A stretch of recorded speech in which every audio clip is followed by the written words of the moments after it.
En la hora anterior en- mencioné rápidamente cómo obteníamos esta fórmula a partir de la que ya teníamos, así que como lo dije muy rápido, mejor lo escribí acá más detalladamente para que,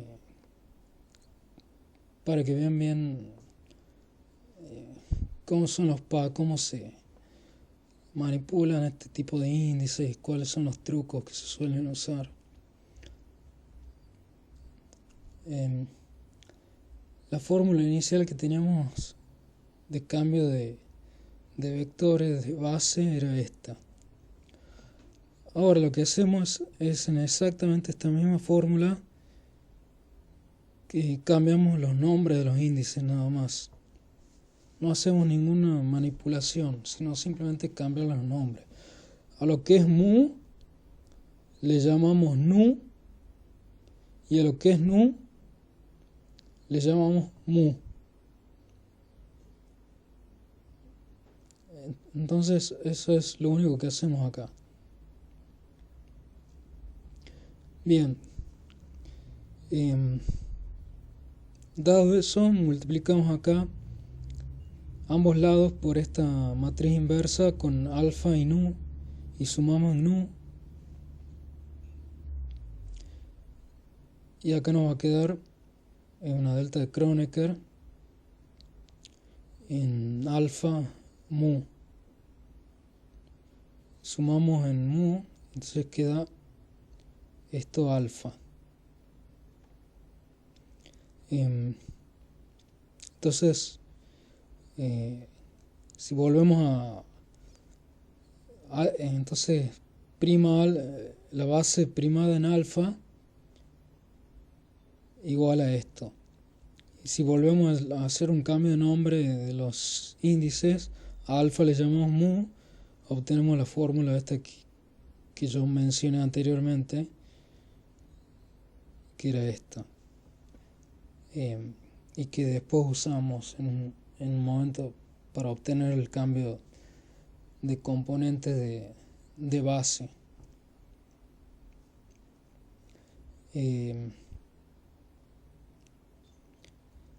Bien, y ahora vamos a hacer un último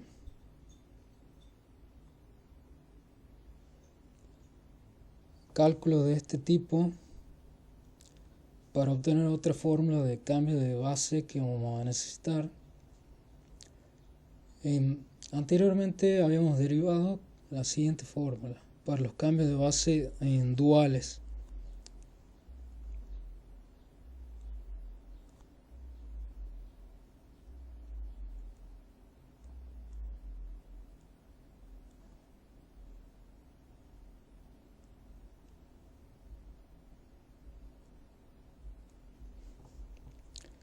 Ahora lo que queremos es obtener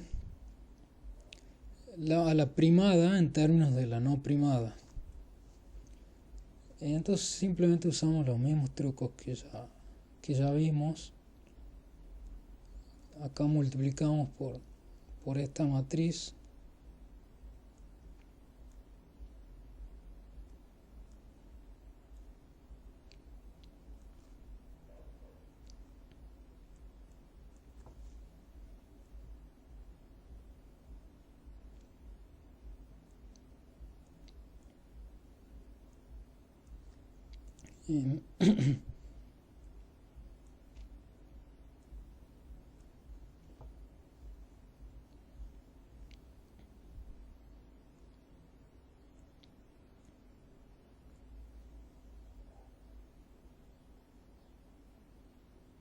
Y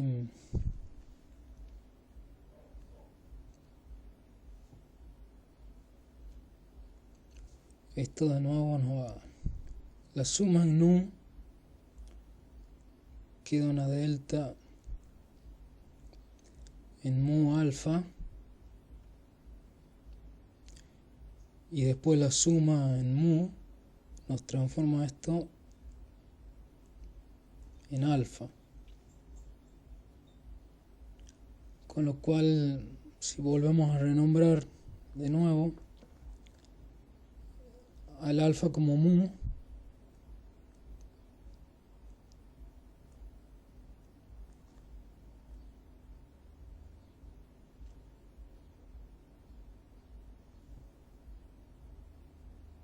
No, perdón, como nu lo vamos a nombrar acá.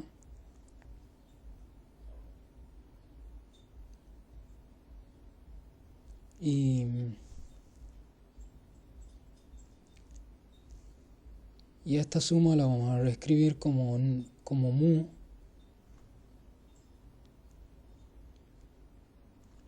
Entonces la suma en mu. El alfa que lo habíamos llamado nu. Y acá un mu.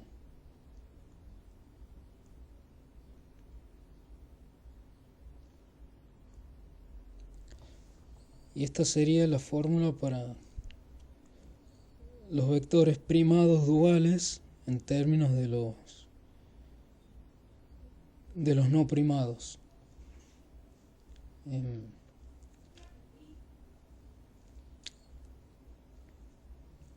Bien. Bueno, y acá ahora hice una tabla con todas las fórmulas de cambio de base para que no queden para que tengamos todas juntas al mismo tiempo. Esta era la fórmula original que habíamos obtenido, la primera de las componentes no primadas en términos de las primadas de la base vectorial. Y esta la usamos para obtener cómo obtener las componentes primadas de los vectores en términos de las componentes no primadas. Después, esta fórmula la podemos invertir para obtener las primadas en términos de las no primadas, y esta fórmula la habíamos usado haciendo accionar los vectores duales sobre esto para obtener las componentes primadas de un vector dual en términos de las no primadas. Y después vimos cómo obtener las componentes de la base dual no primada en términos de las primadas y la fórmula inversa. Y esta fórmula inversa a partir de esta. Y esta fórmula inversa todavía no la usamos, pero ya la vamos a usar después.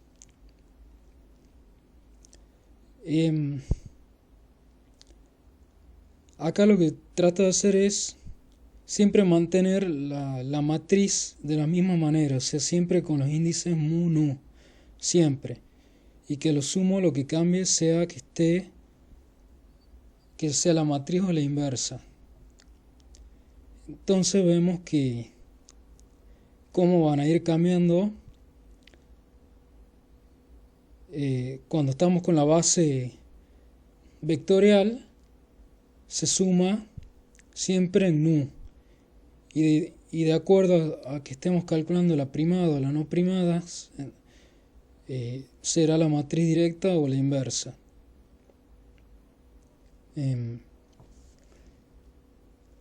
Salvo en este caso que es mu. Si queremos mantener la forma esta de la matriz, acá tenemos que sumar en mu y obtener las componentes en nu de los vectores. Y acá es parecido, solo que ahora sumamos acá en mu y aparece acá la inversa, acá la directa sigue en mu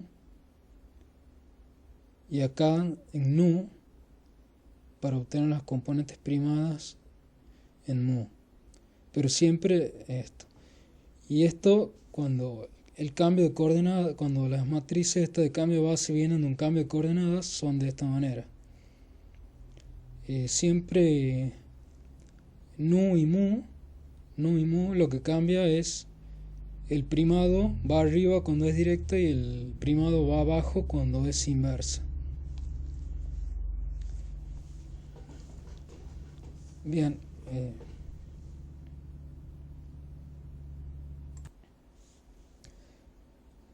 Bueno, anteriormente vimos que dado un espacio vectorial B, podemos construir un nuevo espacio que es el dual.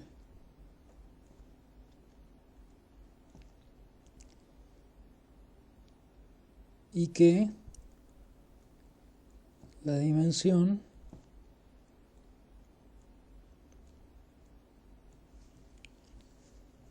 son isomorfos, pero el isomorfismo depende de la elección de una base. Y que si cambiamos de base, cambia el isomorfismo, así que no es demasiado útil. Entonces, para lo único que nos sirve ese isomorfismo es para poder saber que tienen la misma dimensión ambos espacios, pero no nos sirve para nada más. Así que tenemos que considerar a B y a su dual como espacios vectoriales distintos, y este dual como que nos provee un poco de información, tiene información extra. Entonces podemos seguir con esta cadena, y ahora lo obvio sería dado el dual,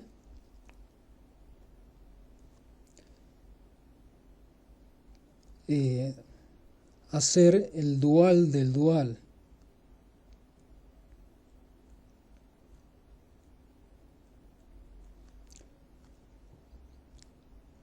Que esto lo vamos a denotar simplemente como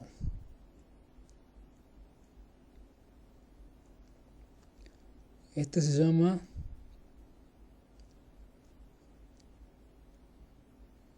doble dual a B y dual al dual, y donde vale la misma fórmula de cómo actuaban las bases, si se acuerdan.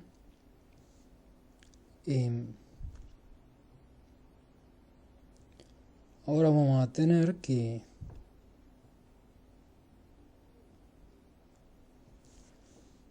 la base doble dual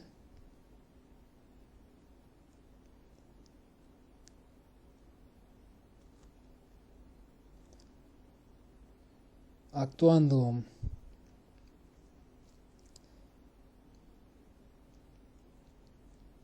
sobre la base dual también va a ser una delta. Y esto también nos va a permitir ya de entrada saber que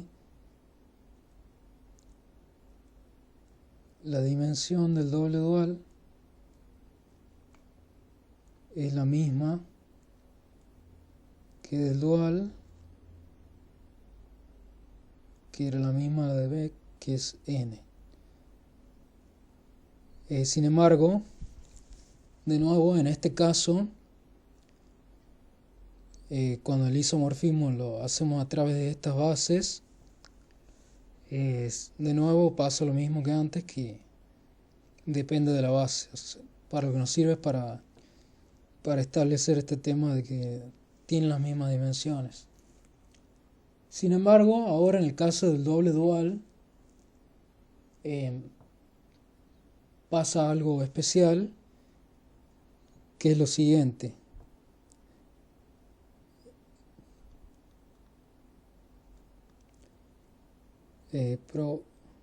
Proposición.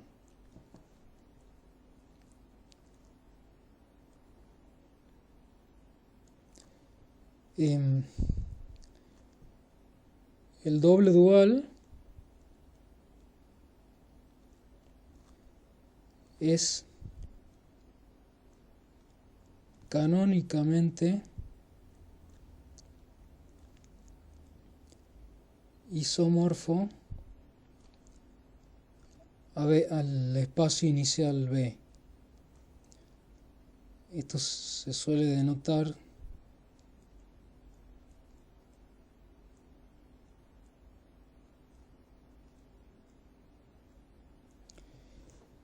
ahora, canónicamente, ¿qué quiere decir? Que existe un isomorfismo que no depende de ninguna base. Es distinto al isomorfismo que, que establecen las bases duales con las bases a las cuales dualizan, las bases asociadas. Es otro isomorfismo el que surge acá entre el doble dual y el espacio inicial, y es canónico en el sentido de que no depende de ningún tipo de base. Ese es el sentido. Si uno quiere saber más qué significa esto, tendría que ir a la teoría de categoría y ver qué significa una transformación natural, y eso se entiende mejor en ese ámbito, en el sentido de que hay una transformación natural. Pero acá lo que nos va a importar a nosotros es que va a existir un isomorfismo que no depende de ninguna base. Con lo cual podemos decir que el B doble dual, no aporta ninguna nueva información a la que ya había en B. Porque usando este isomorfismo, siempre que estemos en este, vamos a poder ir a este y viceversa. Entonces todo este juego de crear nuevos espacios vectoriales dualizando se acaba simplemente en el dual nada más. Porque cuando hacemos el doble dual volvemos al B inicial, de una forma que no depende de ninguna base, sino que es canónica.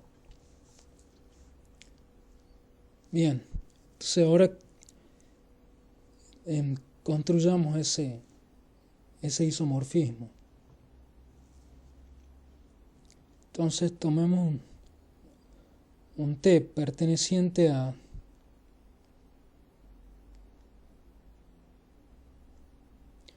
entonces recordemos que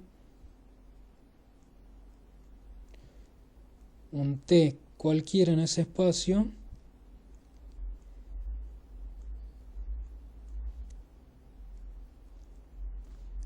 es un mapa lineal de esa forma. Ahora, consideremos un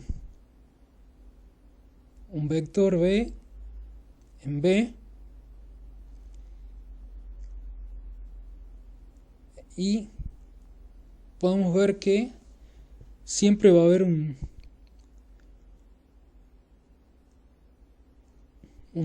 doble dual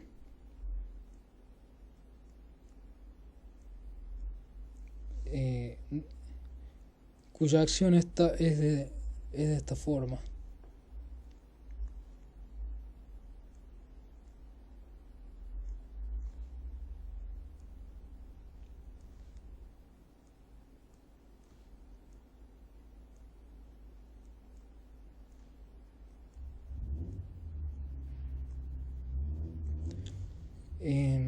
¿Por qué digo esto? Porque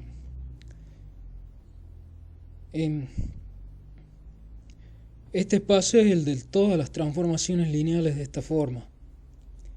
Entonces vemos que un T asociado a un B cuya acción en omega dual sea siempre de esta manera, en efecto es una transformación lineal de esa forma, con lo cual sabemos que existen estos, y entonces sabemos que para todo B en este espacio siempre va a haber un T de B en el doble dual,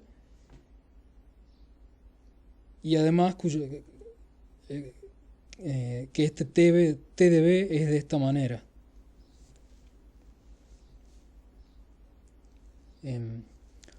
Acá lo que están fijos son T y B, y lo que cambia es el argumento, o sea, T, el omega.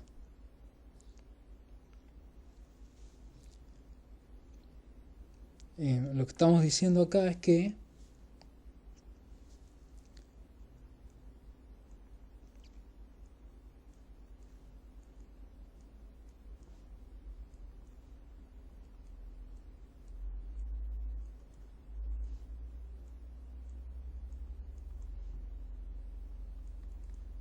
etcétera.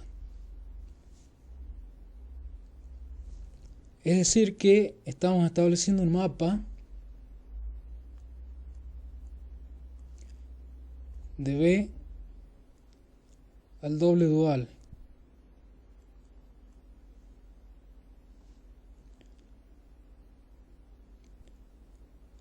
donde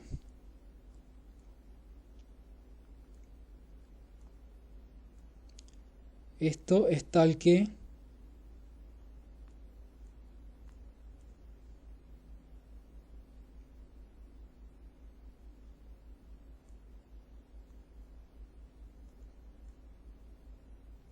esto es un doble dual actuando en un dual,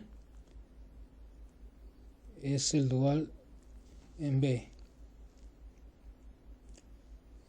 Así está definido este mapa que va de... Y este va a ser el candidato a nuestro isomorfismo porque, como verán, no depende de ninguna base. Entonces, bueno, es muy simple ver que esto es lineal, este phi es lineal porque si hacemos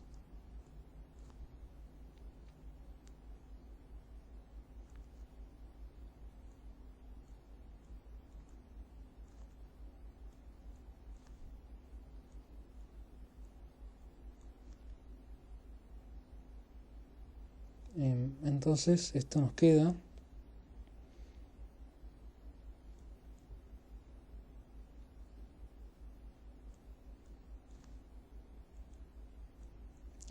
y por la linealidad de omega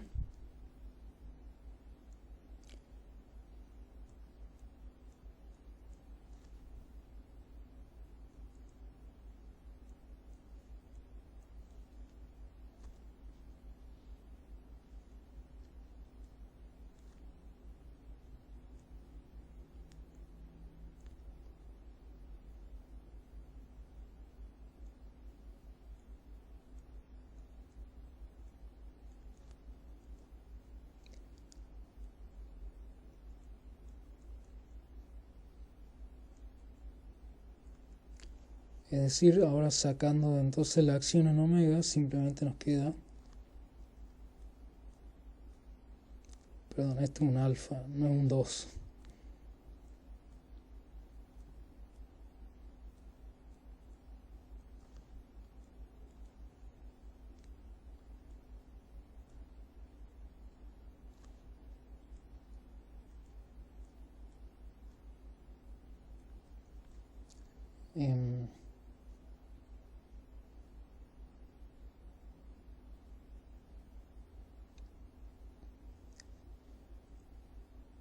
O por otro lado, podemos ver que también es inyectivo, porque si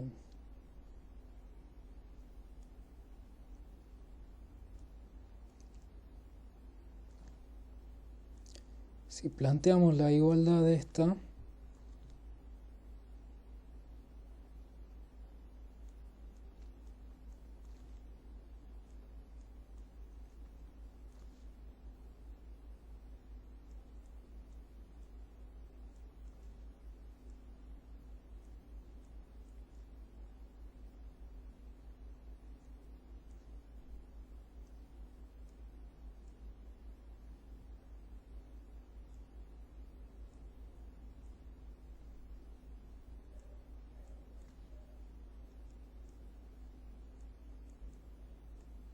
y como es para todo omega,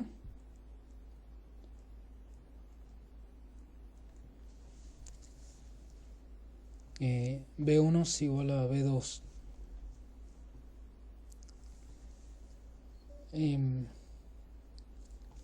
Entonces tenemos un mapa lineal inyectivo de B al doble dual, o sea que estamos insertando a B como un subespacio vectorial del doble dual.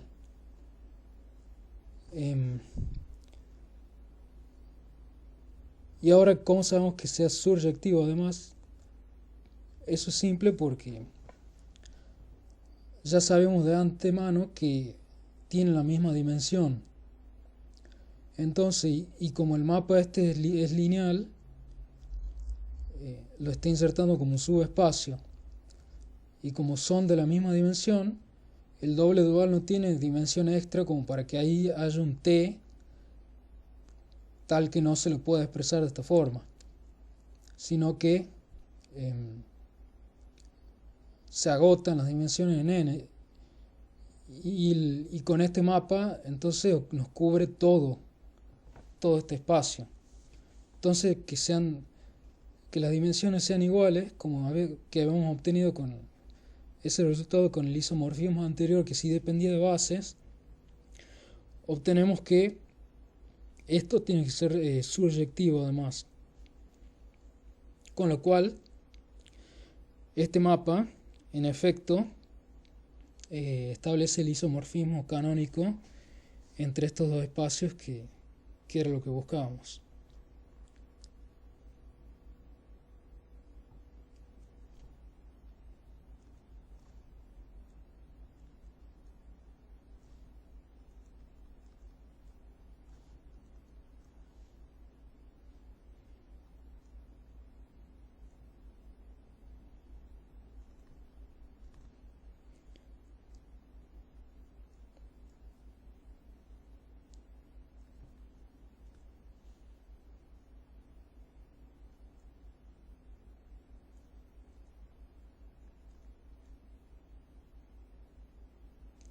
Bien, entonces eso termina la demostración de esto. Em,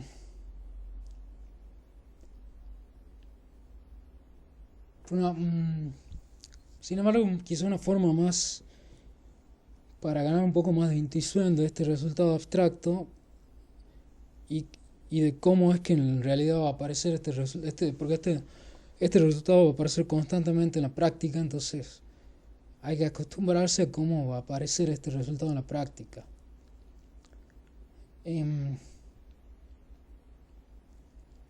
Entonces, veamos esa subjetividad, pero usando componentes de base. Entonces, es decir,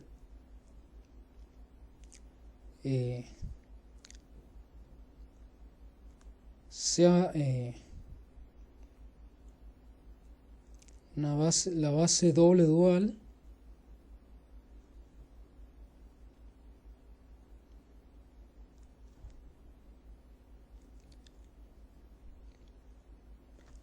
perdón, sí, acá va con la base doble dual, los índices van para abajo. Así que acá esto va al revés.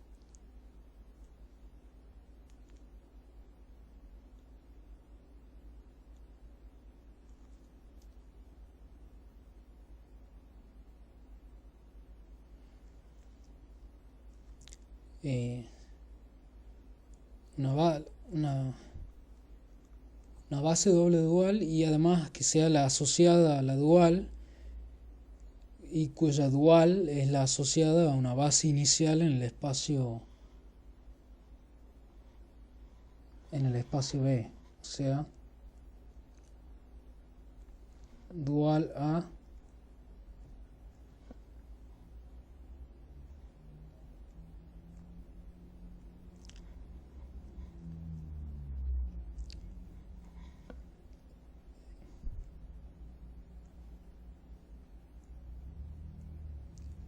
y que es dual a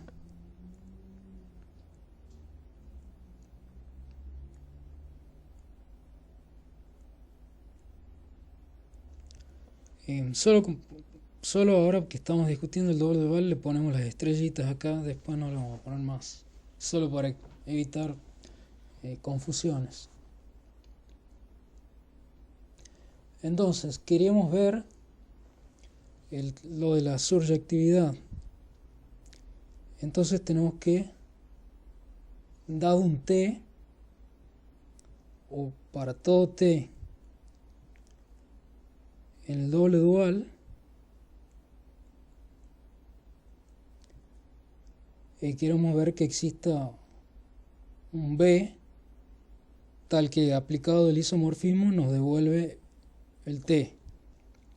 Ahora, para todo t en el doble dual existen las componentes en la base esta. Es decir,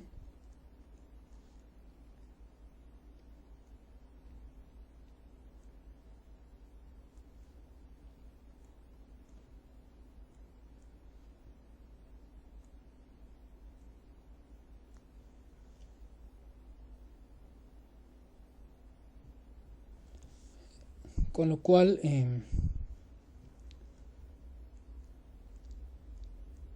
t de omega con omega dual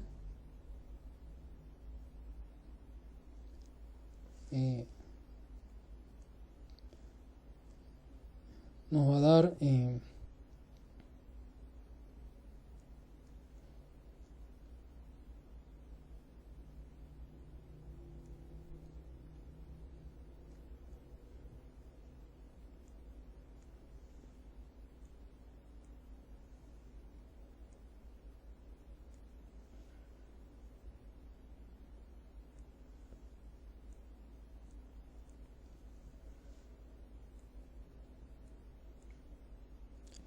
y esto es la delta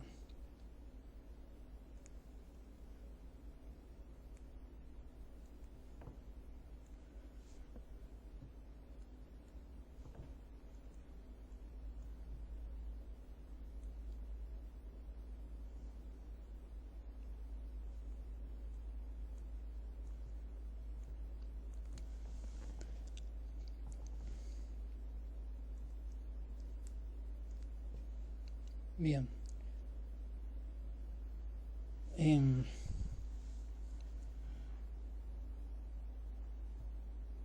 Ahora definamos con estas componentes, definamos un b de t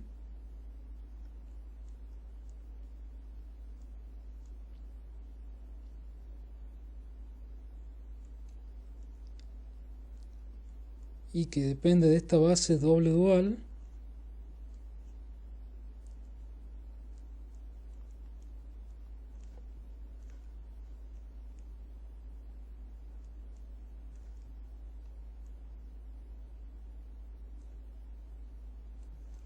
es decir, tomamos la base en B y hacemos la combinación lineal con las componentes t del doble dual y así obtenemos un B que obviamente va a ser un vector. El problema de vector es que si bien depende de t, que es lo que buscamos, pero va a depender de la base en principio, porque si cambiamos la base doble dual acá, tendríamos otras componentes, y acá nosotros estamos definiendo B en términos de las componentes de t en la base. Sin embargo, también sabemos que bueno, si cambiamos la base acá, es que cambiamos la base acá. Y de hecho, si recordamos la fórmula de cómo cambian las componentes, acá pasa algo bastante interesante, que es lo siguiente. Y ahora es donde usamos esta que no la habíamos usado. Hacemos accionar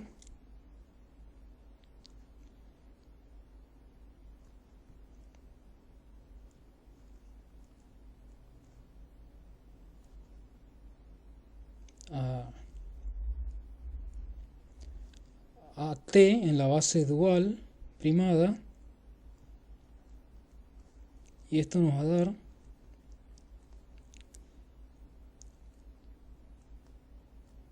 cómo cambian. Entonces t en esta es directamente las componentes ahí. Y acá pasa algo cuasi mágico, que si ustedes comparan cómo cambian las componentes de t con con la fórmula de cómo cambian las componentes de b, de un vector, cambian de exactamente la misma manera. Fíjense, suman nu en mu, acá nu, prima, exactamente igual. Entonces, si nosotros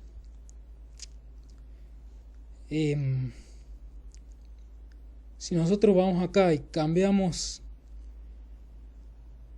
escribimos el b, un bt en la base prima, este en principio es distinto a este vector,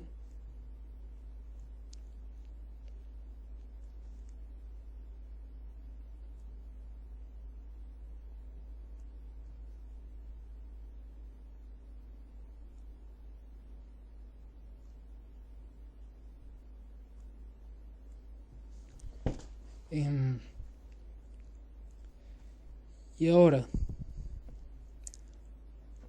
ponemos acá la fórmula de cómo era el cambio.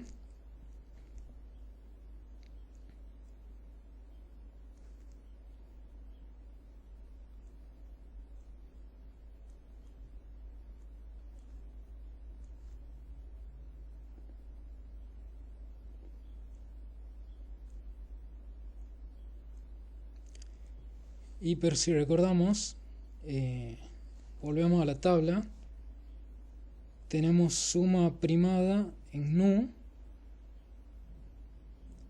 con la matriz directa,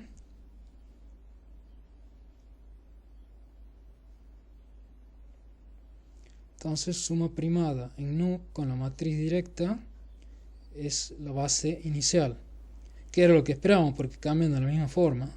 Entonces obtenemos que era obvio que íbamos a obtener que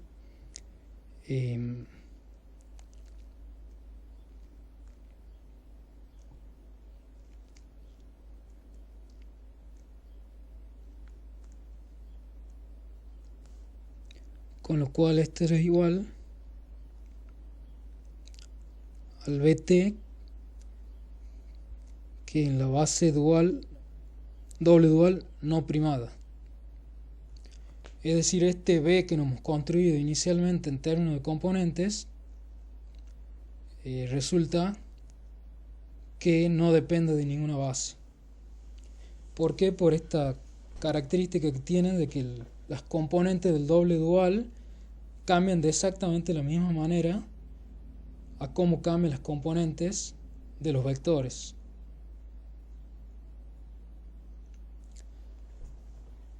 Bien, y ahora que ya tenemos eso, tenemos que verificar ahora que t de w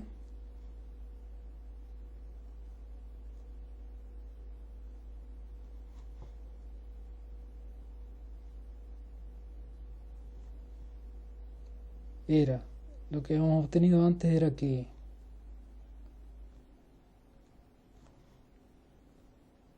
esto, pero esto lo podemos reescribir de la siguiente forma.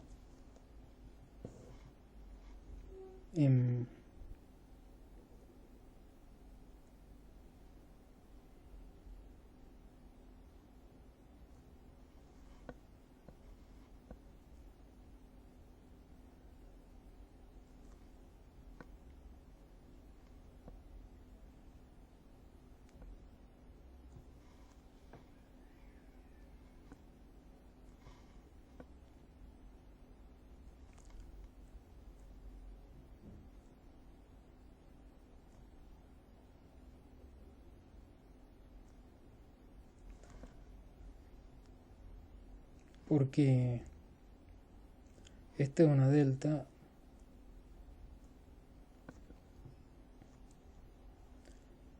Entonces,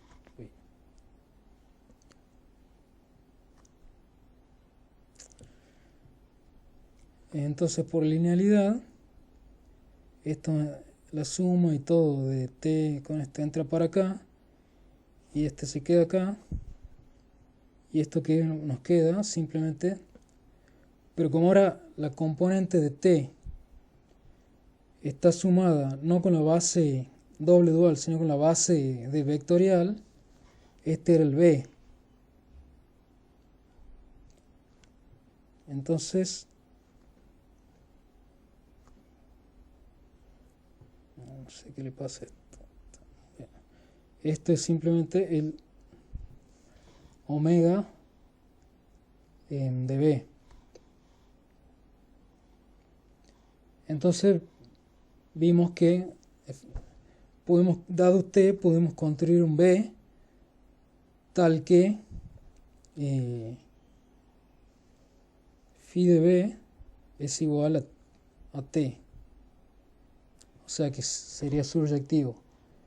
Pero ya sabíamos que era surjetivo. Acá lo hicimos solo para ver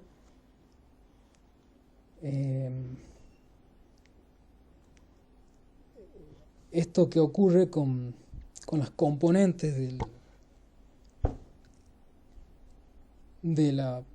los vectores y de la base dual.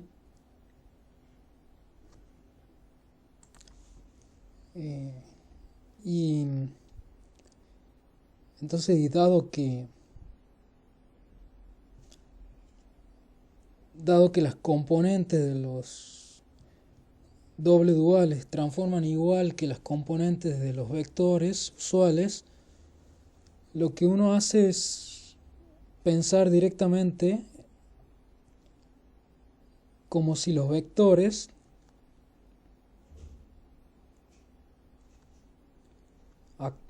actuaran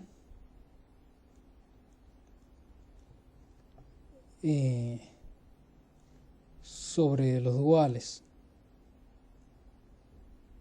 En realidad acá lo que estamos haciendo acá, obviamente en el fondo los vectores no actúan sobre los duales.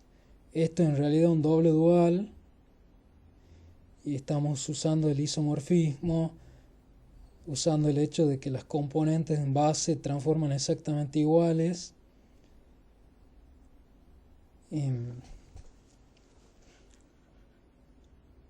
Pero en la práctica, entonces, cuando tengamos expresiones de este tipo,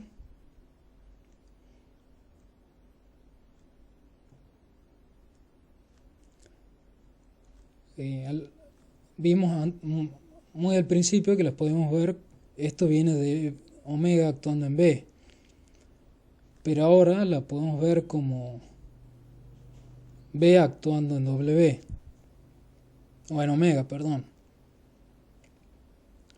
Y de nuevo acá en realidad hay un abuso de notación, porque esto en realidad es t de b actuando en omega, o si somos todavía más quisquillosos, t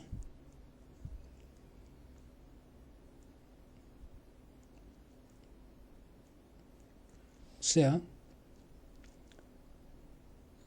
dado b, lo mandamos al doble dual con el isomorfismo y eso lo hacemos actuar con omega. Pero esto simplemente se lo suele abreviar como b, dado que incluso si expandimos esto en componentes, las propias componentes también cambian como si fueran. Entonces el único cambio que podremos decir que introduce el doble dual acá es que podemos ver a los vectores como actuando ahora también sobre a los vectores iniciales, como actuando sobre el espacio dual.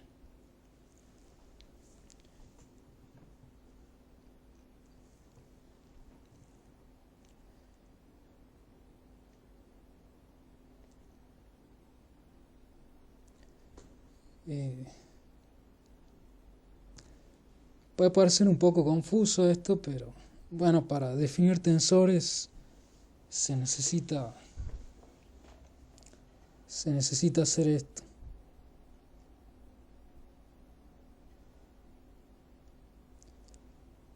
Bueno, ahora con todo este preámbulo podemos ir a la definición de tensores propiamente dicha.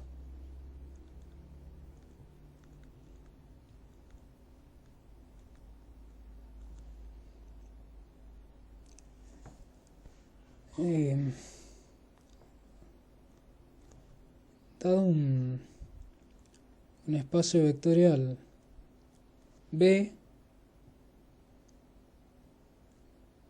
y su dual,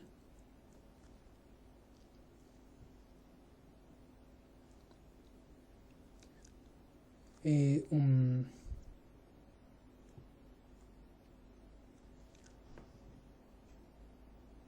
tensor de tipo KL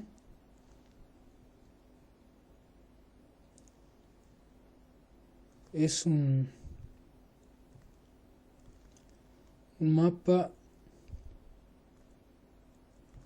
multilineal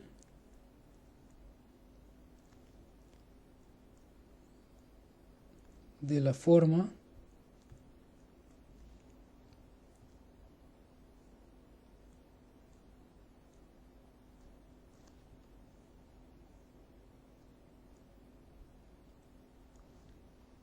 el dual producto cartesiano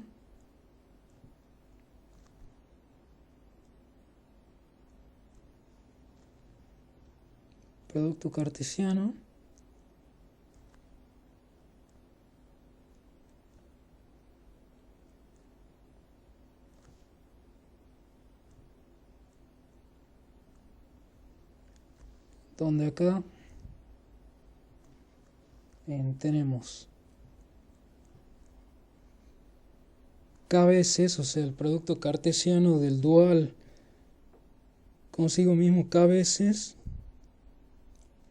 el producto cartesiano del espacio inicial consigo mismo L veces. Y el operador sin particularizar se suele denotar así. Si no estamos particularizando, ponemos un puntito. Esta notación es bastante usual.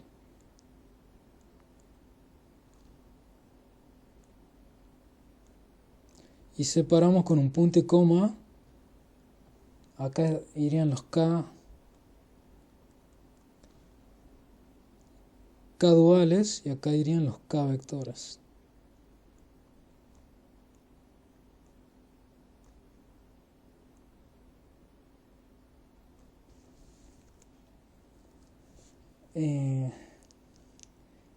O sea, es multilineal en el sentido multi porque es simplemente una función multivariable. No hay nada raro acá. Y lineal en el sentido de que si particularizamos, si ponemos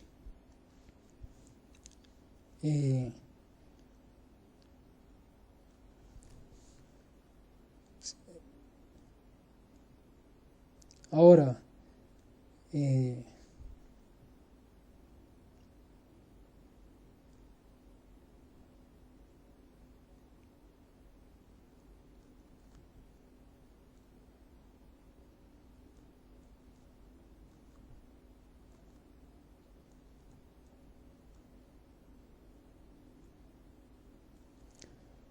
si lo hacemos particularizar esta transformación en todos, o sea acá en vectores duales, en K menos un vector dual, empezamos de 2 porque lo dejamos al primero sin particularizar, y acá en L vectores lo que nos queda es simplemente una transformación que va de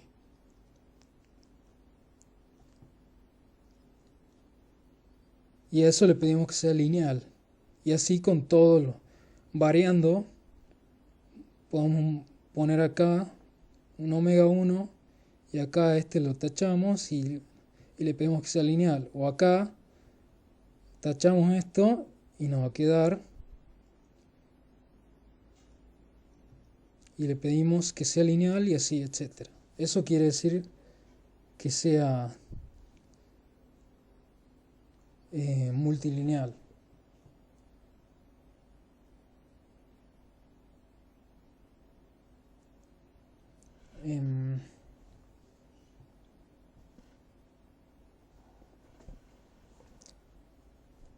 Como verán, es simplemente una generalización directa de las nociones de espacio dual y doble dual. El dual tenía solo uno. Acá lo hacemos multi, era lineal y con uno. Acá lo hacemos multivariable. Y el doble dual lo mismo, tenía uno y acá lo hacemos multivariable.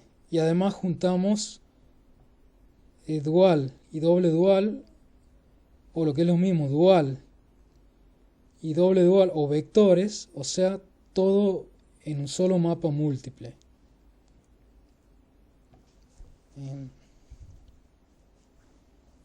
Esa va a ser la definición central de tensores. Y ahora con las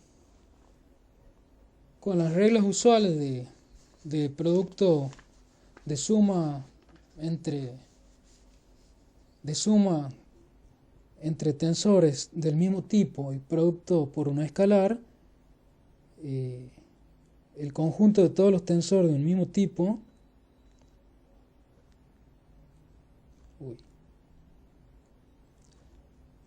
que lo denotamos T KL es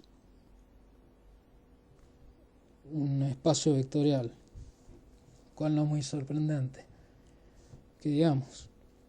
Es un espacio de esa transformación lineal, pero tiene que ser del mismo tipo.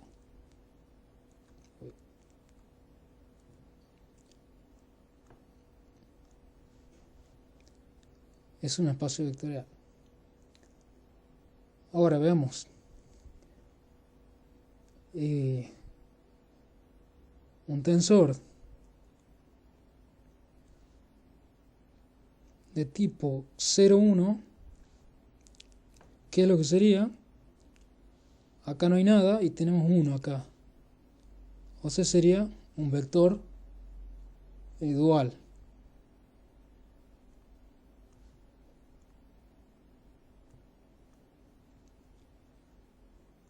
Ahora,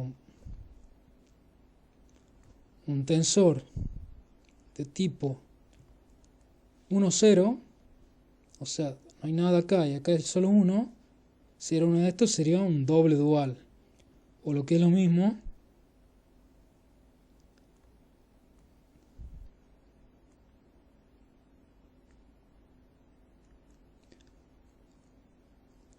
a un vector en B por el isomorfismo natural de la proposición anterior.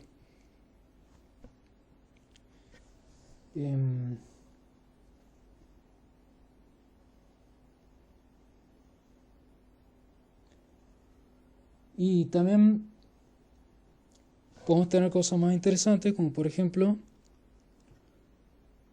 tensor de tipo 1,1, ¿qué sería? Algo que va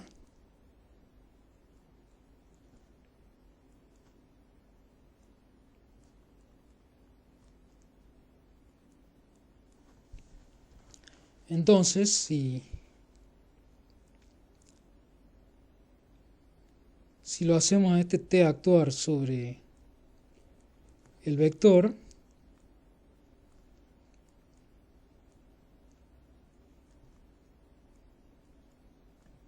es un doble dual y por el isomorfismo entonces esto vuelve a estar en B. Entonces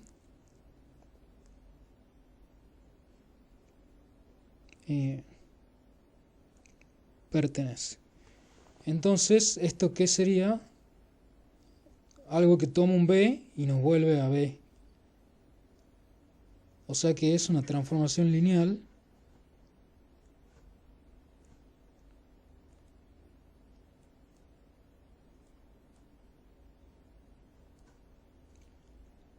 de B a B.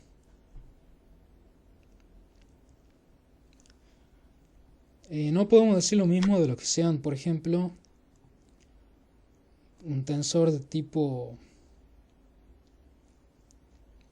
0,2, porque lo que nos va a resultar ahí, si lo hacemos actuar,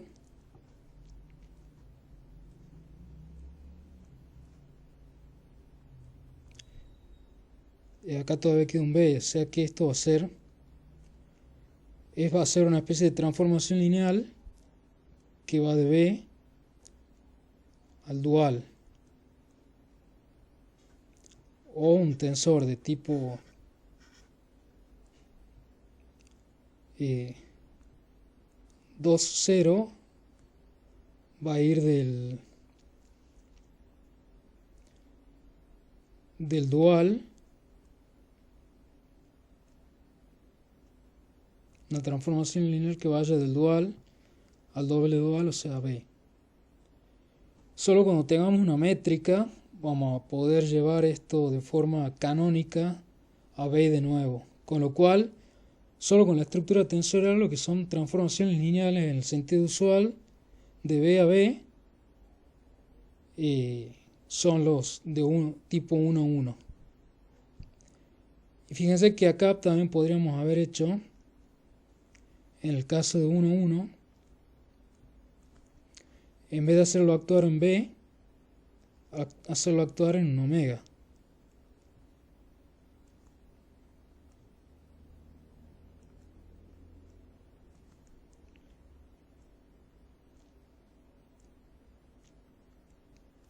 Y esto es un dual, entonces obtenemos una transformación lineal que va del dual al dual. Eso es lo que tienen de interesante estos los tensores de tipo 1 a 1, que de acuerdo a cuál argumento haga actuar uno lo puede ver como una transformación lineal de B a B o una transformación lineal del dual al dual. Y eso lo pueden haber visto en mecánica cuántica, cuando agarran los operadores cuánticos, qué sé yo, A, y en la notación de Dirac los hacen actuar sobre uno de estos y da otro. Este sería un ket, o lo hacen actuar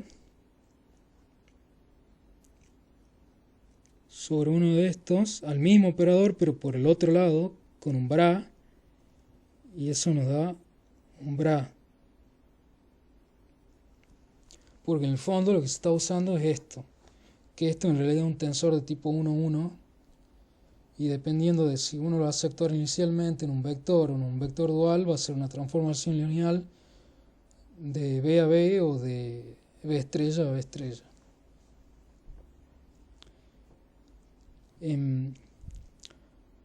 Bueno, obviamente que acá el caso que nosotros vamos a estar tomando sobre todo son los tensores en los cuales B es igual a TPM, con lo cual esto se denota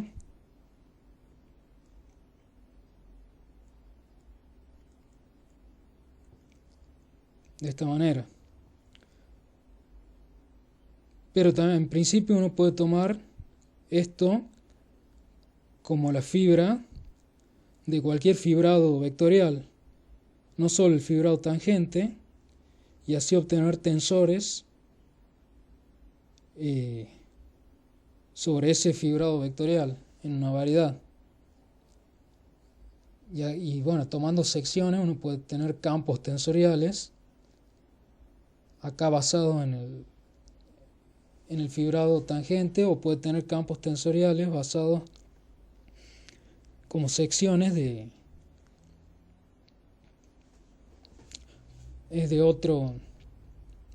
un fibrado vectorial. Porque de nuevo, fíjense que este espacio TPMKL va a ser un fibrado vectorial también, donde la fibra en P es esto, el espacio de tensores, KL en P, construido a partir de tomar B igual a TPM. En este fibrado, donde uno toma secciones, y ahí obtenemos los campos tensoriales de la misma forma como tomando secciones acá obtenemos los campos vectoriales usuales.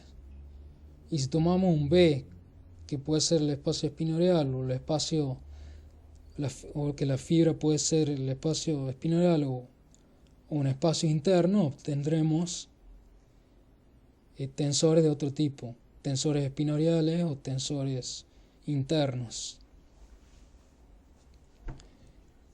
Cuando veamos después las notaciones con índices, vamos a ver cómo se suelen diferenciar los índices con ese tipo de tensores.